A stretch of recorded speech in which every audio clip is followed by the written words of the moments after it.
Alright, mate. Okay. So my two is either going to be on poverty and being stuck inside kind of the world of poverty and not being able to be successful. And then the other one is teen male suicide, which is pretty relevant in today's society. Is it specifically teen male? Well, like, in between the ages of like 16 and 20, so college shortwaves. I would say the most predominant age of suicide in men is 50s. Is it 50s? I thought it was like 25. Yeah. Mental health is prominent in... Typically as well. Yeah. It's the biggest killer in men though, isn't it? It's second to cancer, It's I'm pretty sure. 3 times more likely a man will kill himself than a woman. Yeah. So I think we have... I think it's because like us women we can easily we're like more capable. And there's also the fact we also tend to stay in groups as well. Yeah. And men isolate themselves more. Yeah. In society, men are shown to be like tough and stuff like that as well. I think it also lies on the expectation of man in society. Yeah. You know, we're sort of almost growing up, and I want views. your two ladies' views of this. Is we're grown up to be providers. Yeah. Right? That's the view of men. They try to change it nowadays, but that's generally the view of men since, I don't know, ancient times, is to be the provider. Now it's slowly changing since the 70s, that it's a case of, you know, women are, you know, getting jobs, and there's so many single mothers now, especially in, you know, places where I'm from, which, I don't know if anyone's from Reading here. Oh yeah. Whitley. Oh, yeah. So many single mothers, you know. Yeah. And it's just so predominant there. It's so predominant. So now you have sort of the juxtaposition between both of them, right? So saying that, now that a lot of that tension is taken away from the women, do you think that there will be less male suicides, seeing as the weight's almost lifted off of us? Ooh. If you were to equalise that, then obviously it'd be the same. That's in a perfect world, yeah. Yeah, but I think there's always still going to be things there. There's always going to be people who are still against things and whatnot. Well, there's still ignorance, lots of ignorance. As much as society will equal out, there will still be some people who have views on things, and there will still be that slight ideology that this is right and this is not. But we're always told, you know, we should be, men and women should be equal, and, you know, we're told this perfect world about things. When I go on a date, I always have to pay the bill. I'm expected to. I get dirty looks if I don't. Yeah. Right. So there's these expectations that are within people that, you know, you can't really escape. Exactly. Yeah. Well, there you are. But besides responsibility, what else do you think is the main cause of male suicide? Low self-esteem, not being able to talk to people, not being able to find that help. And what do you think would be the solutions? Reaching out and finding help and showing that men don't have to be seen as tough and men can cry and all this, that and the other. Yeah. Yeah. Just weaken down the masculinity. If you came into class and you see one of your boys crying, though, what would you do? You know something's up, it's usually at the other one for the boy to be crying. Yeah. So, that's when you would go. Okay, who's Summer? What's yours? What's your point? Well, I've got like two main ones, probably racism and poverty. Okay, so quite general. Yeah, talk about poverty. What do you think is the cause of it and the solution? The cause is probably because like everyone is like tries to get into like drugs and that to like especially like men like it's kind of like going on to like the male suicide, like they like because they can't like deal with their emotions because they've never exactly had that support, then they like go into drugs to try sort it out, but then they spend too much money on it and then they like make themselves ill and then they just can't afford like rent or food or like heating or whatever, so then they just become homeless. Yeah, it's a really good point actually, because drugs is primarily when you guys are growing up, obviously I'm a bit older than you, I'm 21, right? Yeah. So you're gonna see drugs as, this is so fun, right? You go out in the groups and stuff like that. That's when you do it. You do coke and you fucking do MD and NOS, you know. I say this because, you know. But then it's, people use it as a release. So some people use it to dull the pain, which brings you onto drug addiction, which brings you onto less income, which brings you onto, you know. I think when I was strung out on coke, I was basically missing days off work, meaning I got less money. If I didn't grow up a little bit, I would probably be on the streets, and well, not now. In a few years, I would probably be on the streets and fucking strung out basically. But in town, you can tell who's used, and this is poverty. You can tell who's a user because they use coke, and then they go to meth, and then they go to heroin, right? So they're all gateway drugs basically. You can tell the ones which are using heroin because they start to lose their features and look all ghoulish and stumble around, and they, even the women start to sound like men and fucking groveling, right? But that's the main cause of it, because every time you give a homeless person a penny, and this isn't all homeless person, this is specific ones, that money is going to drugs, which is going into their veins. That's why they look so skinny. And that's why they walk with a jolt, because they inject in their veins in their feet. Because after a while, when they inject into their arms, all the veins and the blood vessels pop, so they can't use them anymore. So they've got to find veins all over their body. Then they do it in their feet, because you've got a lot of veins in there, right? And that's why they start hopping about a little bit. But yeah, sorry, that was going into drug addiction, but more on poverty. What else do you think causes poverty? I was speaking to a lady one time. She was a homeless lady. I don't know why. I was really drunk at that point, and she was saying that I asked her, why are you homeless? What happened in your life? And she had a baby, right? But the council took her baby away from her, so she didn't want to stay in the same house, so she just left it completely. And now she's on the street, and she can't get herself up. So what's your opinion? I know it's very straightforward, but what's your opinion on getting homeless people off the street? Well, instead of just like giving them like a penny, actually like buy them food, buy them like a couple more blankets like the winter, just so then they can like just at least start to like feel better instead of like being really skinny, doing more drugs and all of that, and then like you could like help them, get them on their feet, like bring them to like a homeless shelter, or like rent out like a room for them, just so then they can have somewhere place to live. And then after like a few years or something, you can actually get them, you can help them find a job, so then they can start earning money and actually start living life again. To be fair though, there are some initiatives now, because if you're homeless, you can't get a job because you need an address, national insurance number, and you can't have a bank account either because you don't have an address. Yeah. So there's two issues that's the struggle. Yeah, there's two issues with housing, right? So let's say out of the kindness of your heart, you said, I'm going to give you a room tonight, I'm going to put you in a hotel. Yeah. I had a friend who did that. He, it was one of my old work colleagues, he put a homeless person into a room. A couple of days after, he had bailiffs knocking on his door because the homeless person had basically just yanked the TV off the wall and just took it with him. Oh, I heard about someone else who'd done that as well. Yeah, they're just Rota shop did that something. Yeah, so just taking shit basically. But also the housing of, if you put them in a shelter, the issue of the shelters is that what I've read into is that there's always a bigger issue. So there's always a bigger guy who just takes their shit anyway.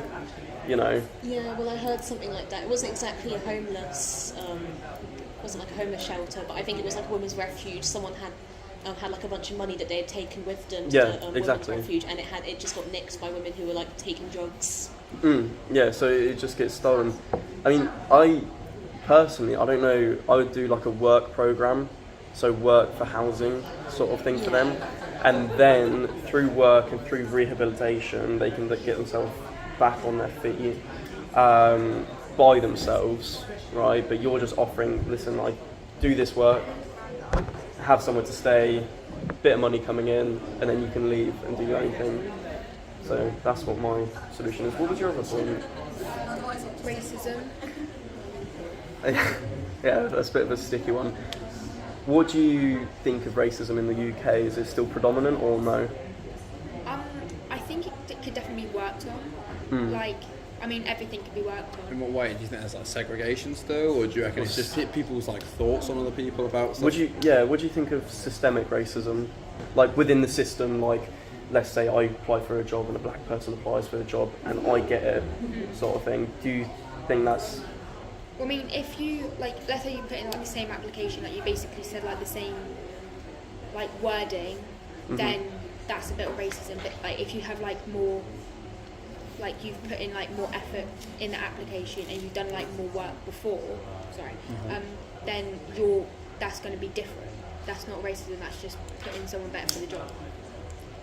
It's going to sound like a stupid question for me, but have you seen racism firsthand? Maybe happened to someone else. Have you seen it firsthand? Don't think so. You No. can't flip it on its head though, and still speaking about poverty and like council housing and stuff. I know someone who used to work for Maidenhead giving out council houses, and they had the list of people who needed it, and they were the one to decide who got given the house. And to not be accused of being racist or anything, he never picked an English sounding name. So But that in itself is it's kind of problematic. He's doing it all to not come across as racist, but there again, And then, I mean, it is a problem you can because still you're be kind of racist. segregating your own. Yeah, you can still be racist against white people and still be racist against black people. But this is still like, I know, you'll run into a black guy called Sam Smith.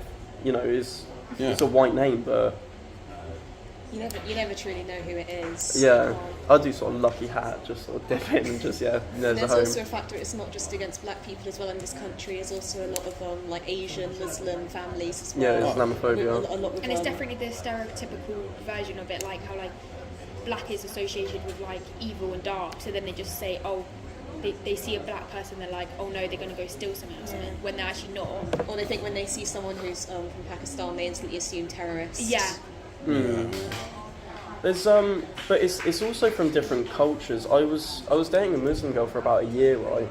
And every time we walked through town together, you could see my skin tone and you can see her skin tone, but no one looked at us differently other than like Muslim people, because you could they're see also quite biased. yeah, as because well. they looked at her and they thought that's dirty, that's disgusting, that she's with a white boy, because it's not in their culture to mix with white people, basically. So it happens in multiple cultures, whether it's against different types of cultures or different types of people or races. It honestly just depends, really. We've glossed over a subject, right, which is quite important and key to the topic. Does it appeal to 16 to 24-year-olds? Poverty, let's say.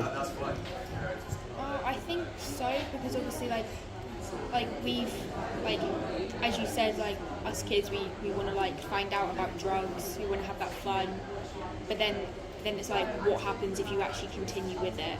Do you want to end down that path? So it's kind of like educational purpose to say you can do it, but don't get addicted to it and go down that route.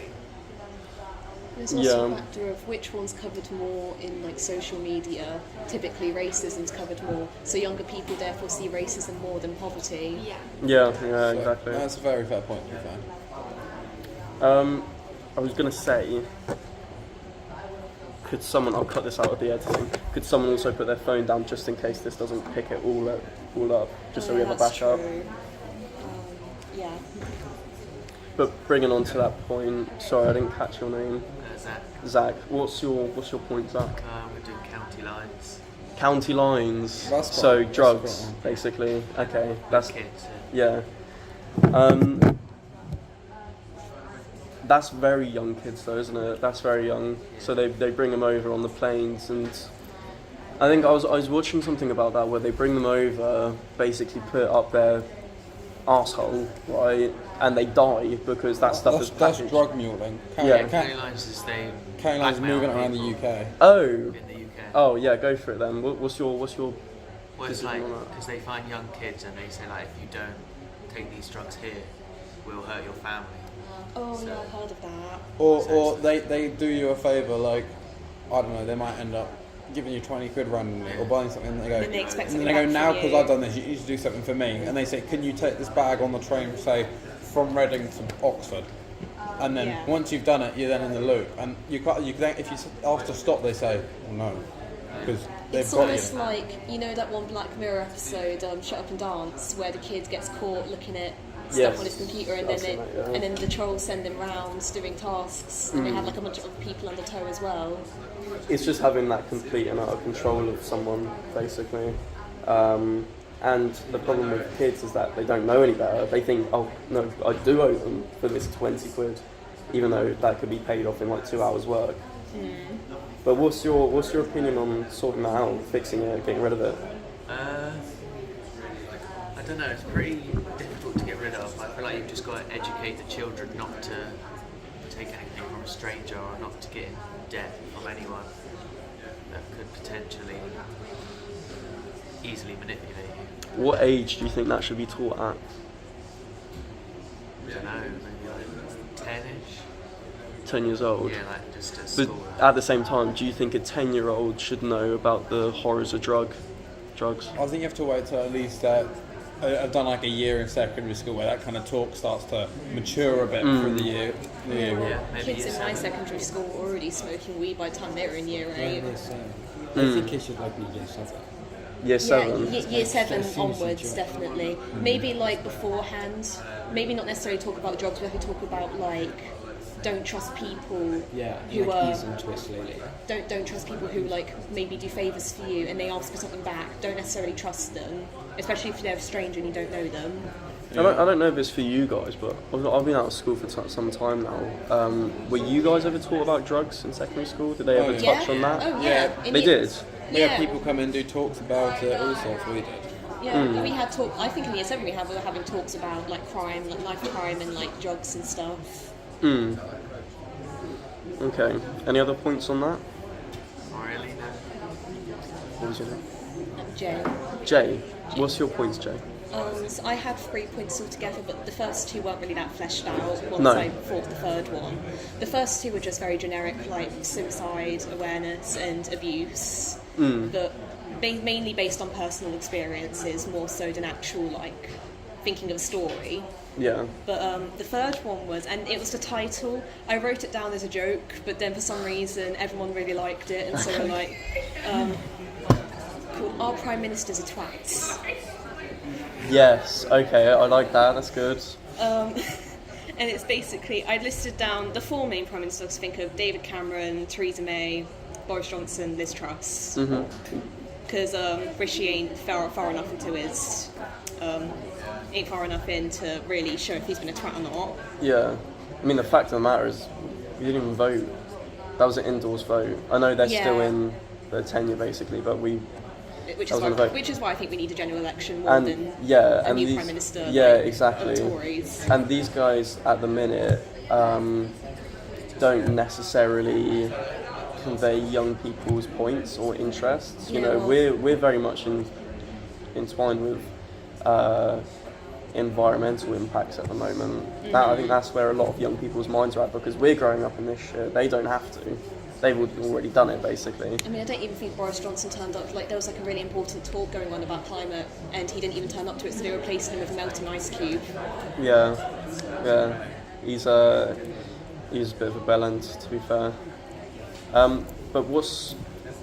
So go further into the point. And so, I talked to Sarah about it a bit, and I mainly mentioned how they haven't been helping people who are impoverished, people who are working on the bread line, especially the fact of how there are, especially back in like the worst of lockdown, how they weren't allowing young children to have free school meals, even in the holidays.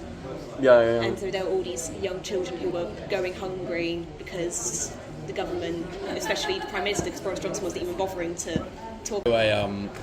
Into a short film, how would you kind of portray it across? Like, how would you show that they are twats?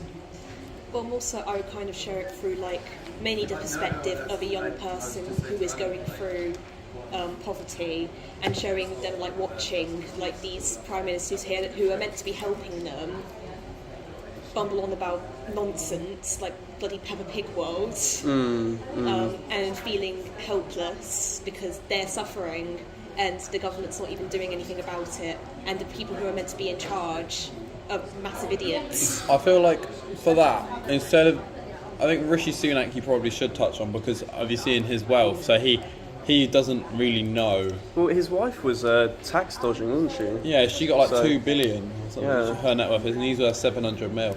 So he can't really talk much about what it'd be like to live in a council flat on universal credit. Yeah, furthermore on that topic as well, I think he made some comments saying, "Oh, I don't have any friends that are, yeah, do you know what I'm talking, friends that are, was it working class? Something like, or I don't hang out with working class people, something like that, right? Is that really someone that we want in control? No, Disrespectful. not at all. Yeah, when you know, the bulk of us, working class, our parents are working class, and that person is representing basically, what, 1%? Something like that. But yeah, I do actually agree with you. That's going to be really challenging to put it on screen. Really, really difficult. You could do it though, I reckon. Yeah, I'm going to try my best with it at least. Yeah, of see, course. See where it gets me. It's the most fleshed out idea I have so far, and like Sarah really liked it. Yeah. Everyone else who I spoke to about it really liked it. And I'm quite enjoying planning it out so far. I haven't had it all properly planned out, but somewhat. I have somewhat of an idea of what might happen at least, which might change over time. Well, that's alright. I mean, but you can add like different clips from like the different like what they're saying, and then like add on from that. It's good. It's also good not to get fixated on one vision. You definitely can be not. quite loose and flexible with it. We're going to have different like people playing. It's going to be like their parodies of the prime ministers almost. Yeah, because you can have that contrast of someone, an individual who's really, really struggling, someone who's, you know, can't pull the house together, who's losing money, his family, you know, can't afford to eat, and then you have this dickhead talking about Peppa Pig World like everything's a joke. Yeah. You know, so I suppose you can do that, but it's just working out how to do it effectively. Yeah, in 5 minutes as well. Is it a 5 minute? Is that what they want? 5 Yeah, minutes? 5 minute. Right. Okay. Well, I mean, what would I'll go back round because we actually that was a good point that you brought up. What would you do for your County Lines 5 minute project? How would you show it? How would you show the desperation? I feel like I'd just show like a kid being manipulated into doing it, like how they contact the children and how they threaten them and their family. How do they contact children? Well, they just find random children and they like manipulate them. They make sure they're in debt and that they owe them one. So what would you just follow, kind of like one child through? Yeah, like their story of County Lines. Would you try to do a full journey of him getting out, or? I mean, 5 minutes. I know. Yeah, it would be a lot of time. Yeah. Yeah, maybe. I'm not sure yet. Because I don't usually end my projects on like a happy note. They're always a bit miserable. Yeah. So I probably wouldn't. I'd say that's his introduction now. He's in that life, and that's the realism of it, you know. Yeah, I reckon if you leave it without a resolution, that would then show across and show the impact that once you're in, you can't get out. And it does, it conveys the unpredictability of the nature of, you know, County Lines and the effect it has. Would you show sort of the, I don't know what the right word is, like turmoil between him maybe wanting to go to his parents' house, because they don't tell their parents about this stuff, because, you know, but would you try show that? Yeah, I think I'd feel like if the child was like debating whether to go to the police or whether to tell their family. Okay. Summer, what was your one again? Which one do you think you're going to go for? So you have sexism, racism, poverty. So I'm probably doing either poverty or racism. Which ones are easier to put on screen? What can you imagine? Like, what story can you imagine? But which better? Poverty better. Okay, so what are you kind of thinking for poverty then? Yeah, like with your introduction, would it be someone who's got money, or do you think you're going to open it on someone who has nothing, who's already in poverty? You're going to show the downfall of someone. Yeah.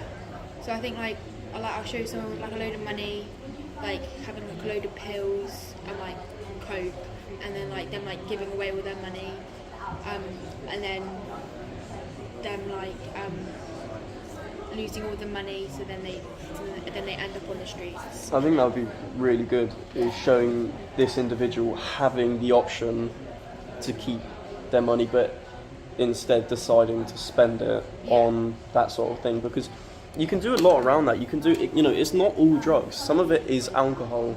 Yeah. Not all the homeless people. A lot of it, in general, is not in the UK. The UK, I think a lot of it is drugs, but in America, I think alcohol is like a big one. Sometimes it can just be laziness as well. Like, there is that factor, but Inability to get jobs as well. That's more. I mean, so we took it to really extreme poverty, but if we're talking what you're talking about, that's council house. universal credit. Yeah, sort of universal stuff. credit, Yeah, pretending that's not to true. work, or pretending they're unable to work. That is true. That's Still- laziness. Still pretty impoverished as well. Which is a pretty bleak life, bleak life to live with And no especially motivation. if you've got a kid. I mean, Yeah, if obviously, you have a young if you've got a child. kid who's just joined secondary school or whatever, And they're then- not old enough to get a job and support themselves, are they? So you just, and then they won't have the best of education just because their environment around them will be quite rough, because everyone else around that area would also be quite rough.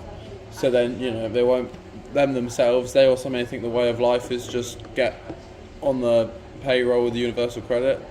Exactly. Yeah, And then you're right. you've got the spiral of you're always stuck. You've got some people who will always be stuck in poverty. There's also the factor of, especially if you're a parent and your child has to get a job to support themselves, which is it almost feels neglectful as well, even though some people can't control it. It almost feels like you failed as a parent, that the fact that you can't even support your own child and they have to do it themselves. And then they'll try work like double shifts just to get that money.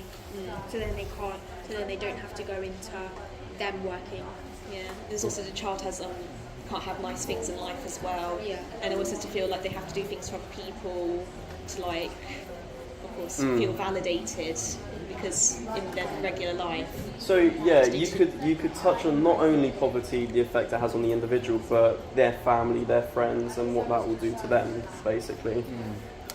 Which I reckon will probably get you the higher marks, is adding more perspective into it. Because I've had friends who have really bad drug problems, still have really bad drug problems, and they don't want to help themselves. And it's not fun drugs. It's not like going out doing drugs with mates. Brilliant, let's smoke some weed. It's I'm in my room on my own, snorting lines, because Just for the hell of it. An escapism. just for it, and going through breakups and just doing like a shit ton then. What are you doing? What are you going to do yours on? We actually have similar points. So mine is specifically men's mental health. Yeah. Mine's men's mental health. What I was planning to do is explore what can cause it. That's one thing, and then delve into basically what they think's the solution is, because I just, as a guy, I think asking for help is quite, embarrassing, and it's Fully, and that is a really bad ideology for me to carry. It's really bad. No, but it's a very common one as well between men. Because I feel the same. Yeah, and I think it's because like in society you've been told, oh, you can't show yourself, otherwise it shows like you're weak and you're not a man. Exactly. And that's what gets you guys to like close yourself in. Yeah. And No. then, Yeah. Specifically, I mean, for myself, I was raised by one dad. That's it, right? That's my parents. One dad raised 3 children on his own. Never asked for help. No one else came to help us. He took us to school. We got our education. We all got jobs. Sister's gone to uni. Brother's a bit of a bum, but that's a different story. That's and then I've obviously went back into education as well, because I wanted to go to uni, and I robbed myself the first time around. But growing up with someone like that who is so independent, and that's a very masculine individual for him to do that, but also taking on the maternity side of it, of taking care of paternity, I think it is. Yeah. Taking on that The motherly role. Yeah, because Well, that is difficult though, because even though a boy is like a masculine, they still need that female side Yeah, the female while role model in their life. growing up. Yeah, you need both parents in your life, because one parent can't just take care of a bunch of kids. It's a working role. Both you have to work together. But sorry, go on. sorry, but it is crazy how even if it's just like a single mum or even a single dad, it's crazy how much they can do on their own and like still like be happy. It's crazy. And bring up a child, Yeah. who And is three. successful. Yeah, if we're talking about that, he basically, I mean, well, let's say a single parent, let's put it in generalisation. They sacrifice their life and their future once that baby is born. Yeah. Their life is now basically, their main life is about their kids. And that's really how it should be. If you have taken the choice to bring a child into the world, then you have to be ready. You have to be ready to give your life up and sacrifice. Basically, you're not going out all the time. You're staying in. You're earning money for that kid, because that's what it is. But I mean, going on to the mental health part, I think my main points is the stigma, the negative stigma behind it. Like. Who do you talk to and who do you look up to? Girls, if you're with a guy and he's crying all the time, do you really want to be with that guy? Because he's so emotional, moping around sorry, I shouldn't swear on the thing, but basically just moping around, not acting manly. I mean, is that something that's appealing to you? It depends. Like if you can like get them to get help. But let's say just in general, you have an argument with your fella and he starts crying, what are you going to think of him? You'd think he's a bit pathetic, wouldn't you? Yeah, no, that's true. That's now, true. Let's say that. Let's say that. We all know, generically, that is what will Now, happen. this is the point of it. So, your fella starts crying. That's a bit embarrassing, isn't it? I mean, if they do it But- over and over again, then I'll think that. But if they do it like once or twice, But let's say your missus, you get an argument with her and she starts crying, then it's like, that's normalised. Yeah. Right, that's normal. So why do we have that separation? Exactly. I think I it's mean, I because wouldn't like really know. Why in ancient times did men go to war and the women stayed home? Why was that? I don't know, physically because we're larger, stronger. Yeah. And that's talking physically. But there again, that had a big Biologically, effect on men's yeah. mental health, didn't it? Well, yeah, because The levels of PTSD. levels of Yeah. PTSD were mad, Yeah. and then So- other like physical health, then also affected their mental health as well. Like they wouldn't be able to exercise and stuff from it all. So that strength which is expected, and that responsibility is all obviously being passed down to us, right? So that's sort of where the sort of negative connotations of the mental health come from, is all this pressure put on a man in society. But I also think like when you see like your man crying, you think because you're not exactly familiar with it, you feel really uncomfortable. But that's the with point. It That's the point. happening. You're not familiar with it. Yeah. So then you're like, do I want to step back because I'm not familiar with it? But then if we continue, like you guys continue like actually expressing your feelings, then we actually won't start to feel uncomfortable about it, and we'll actually feel comfortable, and it will be like yeah, you know what I mean? Because I think naturally we're quite, I wouldn't say closed off, but I feel like if you're too open, I think that's for both genders, if I'm being Well, honest. it feels like you're crossing a boundary and that you Yeah. shouldn't be showing that much emotion, especially if it's a person who's like.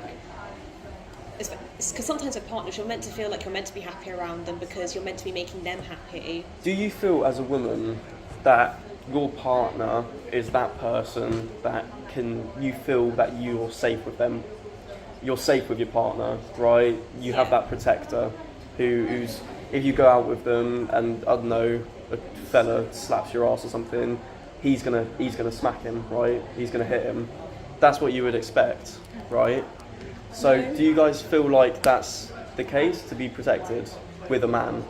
Well, I think just because like they're generally biologically bigger, then I feel like they like it's kind of like, well, they're bigger, so they can like they like comfort you in that way, but like not like I don't think like mentally and that. You know what I mean? I don't think that makes sense. But other points of it, I was going to go, I don't know, I might just go through emotional route, breakup, the effect it has on a guy, mental health that wise. Anyway, that's easy to produce. Put myself in a dark room, done. you know, that shows it, right? Or just, Tungsten. or just go off and like try to get rid of a load of girls. Yeah, You know, yeah, like- exactly. Social experiment. Yeah. I promise it's for my film call. Okay, quick. So I was gonna do mine on like how you know like when sometimes like we like feed their kid first, like before they feed themselves, because they like, don't have the money.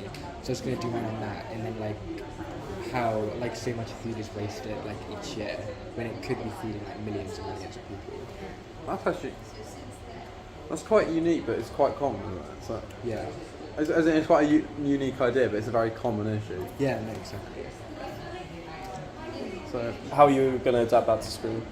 I was gonna do like a family of like 5 people, and just like the mum's like all afraid, like can't find anywhere to work. The dad would be like a low-paying job, but like an essential job, like a thing or something like that. And then just then like kind of like put on a cover to like not buy their children, like so they don't want their children to know what they're going through. Does that mean that you're going to get a child to be... Yeah. Yeah. Got, like, 4 siblings. So. Oh, that's easy for you then. Okay, that's fine. Yeah, I think that's good. I just think it would be difficult to put on paper. I mean, so your whole thing is that a parent feeding the child before themselves. Yeah. No, that's food waste and how. do you think the reason for food waste is because if you ever, I don't know if it is in your family, because did you say quite a few siblings? Yeah. Yeah, well, some people obviously you get fussy eaters as kids, Yeah. so you know mums might end up cooking different meals for each child. You know, like one child may only eat pasta, and the other one may only eat rice, for example. You know, so they've got to then get more food in and cook more and prepare more. There's also the fact of allergies as well, because my baby cousin has a lot of allergies, lots. Well, yeah, So he has to eat very, very specific foods. This is the fact some people can't afford specific foods as well. yeah. So if their kid has an allergy, they're pretty much fucked. Yeah, I mean, if you look in shops and you see like the gluten-free one, like the gluten-free loaf of bread compared to your average loaf of bread, it's almost double the price, Yeah. if not more. Well, Because that's just how it is. So then, if you've got something with a specific diet requirement, you're paying double the average person. Yeah. And then if food's getting wasted because only half of them are eating that, and then half of them are eating the normal stuff, Yeah. the bills just go up and up and up for it. what impact are you expecting to have? Or, like, what solutions do you think would be beneficial for something like that? Well, I think it would be like, I don't know, I need to like research into it, but Yeah, of course. I think like, I don't know, I think like, Maybe more funding towards... yeah, like maybe like food banks as well, like having it be a more like normalized thing. Because I feel like if I said like I'm going to a food bank, like I'd be like embarrassed to say that. Oh yeah, or saying that have you're it paying more with food normalised stamps. for like places places that make food to donate the food they make to food banks rather than just throw the food away when people don't buy it. Because even though the food may not be fresh that day, it would still be fine for the next few days, wouldn't it? So, Yeah, and it's much better for someone to eat the food rather than to just chuck it and then no one gets food. well, there we are. How would you adapt it to school? How would I adapt it to screen? Well, So, I can't remember. A T-mail Silverside.